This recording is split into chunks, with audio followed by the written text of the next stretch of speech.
Head over to miniaturemarket.com where you can find thousands of board games at discounted prices like Mariposas.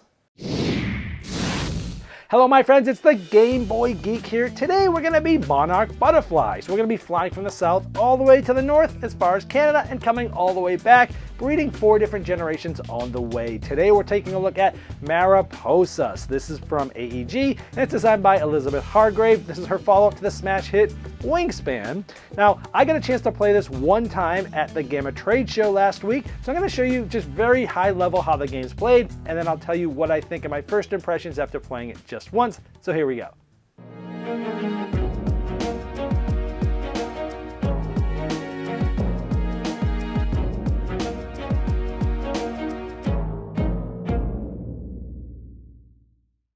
In Mariposas, everyone starts with a single first-generation butterfly. On your turn, you're going to be selecting one of 2 cards in your hand, playing it, and moving a certain amount of butterflies a certain distance depending on that card. You'll be moving those butterflies and going to different areas of the map and also landing on different resources. Now you'll be collecting these different resources over the course of the game, and you're going to then be turning those in for sets. For example, 2 of the same or any 3 will get you a second generation butterfly. And the later generations take even more resources. So as you see, as the game goes on, you'll be creating more and more butterflies from different generations.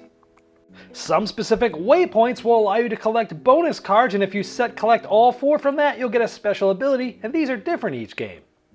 And these cards are all worth 1 point at the end as well. You'll get more and more actions each season, and at the beginning of those you'll learn what the bonuses are for that season, like having 2 butterflies and having neither of them south of Atlanta for 4 points. And these cards are randomized and different each game. And by the end of the game, you're trying to get your level 4 butterflies back to the beginning to get points for how many you've gotten there. So you're balancing movement, resources, breeding, bonus cards, and getting your butterflies back. Alright, again, I've only played this once, so this is how I feel after playing just that single time. A cool theme. I like realistic themes. I'm tired of zombies in space and all that stuff. I like realistic themes, and I like it when you can actually learn about things like the monarch butterflies will fly and it will take them 4 generations before they come back. Cool things like that. Beautiful production. Again, this was probably an early production, but nice screen printed wooden bits of the different butterflies. The different tokens look cool. The board looked nice. It even looked like it might have even had a lid and finish on there, but beautiful production for sure. The game has simple turns. I like, you play a card and move butterflies, and that's pretty much all you're doing, but there's a lot of things to think about.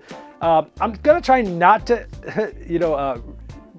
compare this to Wingspan too much because it really doesn't have anything to do with it other than it's the same designer and it has to do with sort of animals.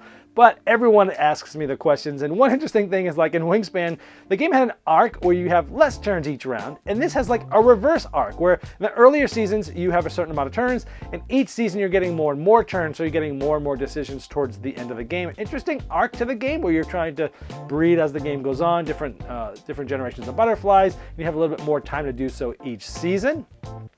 I like that you're sort of adding butterflies, but also removing some at the end of each season, as well as, of course, collecting resources and trying to breed them and such. But, different things go on at the different seasons. You're really trying to balance a lot of different strategies. You're trying to gather resources, set collection. You're trying to use those resources to find different spots to breed at. You're trying to fly north to get to the best spots that give you more resources than if you have time to try to get back. So there's a lot of different things you could try to go for. There's different goals each season. So, you'll say, hey, have all your butterflies north of Atlanta, for example, or, usually has multiple different goals that you can try to shoot for. And those are going to change your strategy each season, but also each game, because those cards change each game. So that gives the game replayability. And you're trying to pivot your strategies because you don't know what those goals are going to be to the beginning of that season. And I like that, when I played this, I tried to go for a strategy where I'm going to try to do the best on set collection, trying to breed as much as I can, get all my butterflies out, and try to get as many back as I can. That was going to be my strategy.